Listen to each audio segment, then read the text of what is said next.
Hey tout le monde, dans cette vidéo on va parler d'Obi-Wan Kenobi. Cette vidéo sera avec beaucoup de spoil, donc si vous n'avez pas vu la série Obi-Wan Kenobi, vous pouvez partir. L'épisode commence par Obi-Wan et Anakin au combat, mais on en parlera à la fin de la vidéo pour pas à chaque fois revenir sur ce combat. Donc l'épisode commence par Reva qui se fait nommer Grande Inquisitrice. En réalité, Vador sait que ce rôle ne va pas rester. Vador profite donc de ça pour faire exprès d'embêter Reva pour qu'elle s'agenouille devant lui. Reva qui s'agenouille devant Vador, le terrible Vador. Dans cette scène, je trouve qu'elle se fait nommer Grande Inquisitrice un peu trop tôt, mais c'est un plan de Vador. Cependant, Lola, qui est en réalité le traceur, va déverrouiller la grande porte pour laisser le vaisseau sans fonctionnalité. Leia essaye donc de trouver le fil rouge. Cette scène, qui est en plusieurs parties, était un peu faite pour moi.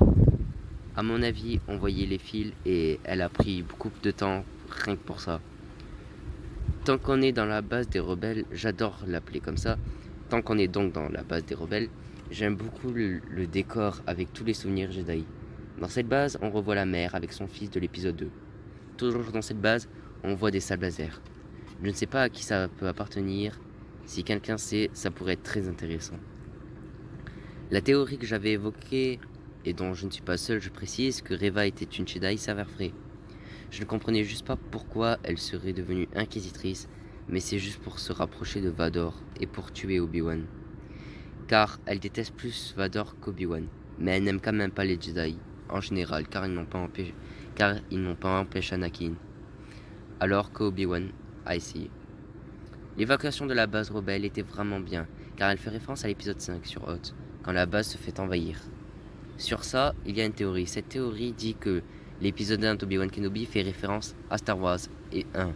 Tout comme l'épisode 2 qui fait référence à l'épisode 2, le 3 aussi, le 4 aussi, et donc le 5. Ce qui me paraît une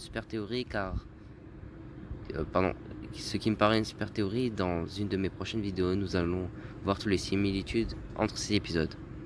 Avant l'évacuation, on voit la discussion avec Obi-Wan et Reva qui est incroyable. On a un autre témoignage d'un padawan ayant vécu l'Ordre 66. L'entrée de Reva était incroyable. Je trouve que le combat aurait pu être plus épique avec le combat Obi-Wan vs Reva, mais malheureusement non. Mais ça reste un très beau combat. Le sacrifice de Taya était vraiment bien. Qui fait un peu vieux, mais ça reste très bien réalisé. Ainsi que le sacrifice du robot. Le dernier sacrifice d'un droïde était celui de IG-11. Mais même si ce sont des droïdes, ça reste très touchant. Peut-être que ce droïde va survivre. La scène du vaisseau qui part est incroyable. Il prend le vaisseau, il le casse, mais l'autre part juste de l'autre côté. C'est incroyable. J'ai vraiment apprécié cette scène. Puis Reva qui essaye de le tuer, c'est incroyable. Mais Vador, rien qu'avec la force, montre sa supériorité à Reva. Encore incroyable. Et le combat est vraiment super. Le retour de l'Inquisiteur qui est incroyable. Pour l'anecdote, j'avais vu un live de Side Mode où il dit que les gens créaient incohérence trop vite. Je suis d'accord, mais voilà son retour. Retour que j'avais anticipé dans ma dernière vidéo. Reva qui survit à un sable dans le vent, tout comme le Grand Inquisiteur, est un peu gros. Mais je pense que c'est grâce à leur pouvoir du côté obscur. Je me demande bien ce que va faire Reva par la suite. Maintenant qu'on a parlé de tout ça, il nous manque le combat Obi-Wan Anakin. Ce combat est vraiment stylé. Ce n'est pas un risque de la part de la réalisation, mais c'est un super truc. Il y a du fanservice, certes, mais ce n'est pas ce qu'on retient de la scène. Ça veut dire que c'est réussi, j'aime beaucoup, puisque ça a un rapport avec le reste de l'histoire, donc vraiment une très belle surprise. Si vous voulez connaître mieux Obi-Wan, il y a une musique que j'ai publiée avec un clip visuel qui résume la vie d'Obi-Wan Kenobi. Donc si ça vous intéresse, n'hésitez pas à la voir. Maintenant, pour le dernier épisode, j'ai aucune idée ce que ça peut être. Un épisode de 1 heure, ça serait pas mal pour finir, parce qu'Obi-Wan doit encore réussir pas mal de choses. Il doit ramener Leia, parler à Qui-Gon, surveiller Luke, revoir Reva, enfin certainement, ce qui fait beaucoup de choses pour un épisode. Je serais franchement déçu si l'épisode dure 30 minutes. Voilà, c'est la fin de la vidéo. Donc il me semble que c'est la plus longue d'Obi-Wan Kenobi que j'aurais fait.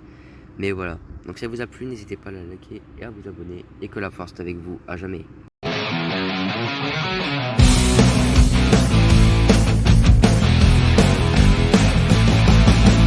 I can move on from here. How simple life goes on. Humble, that's how I feel.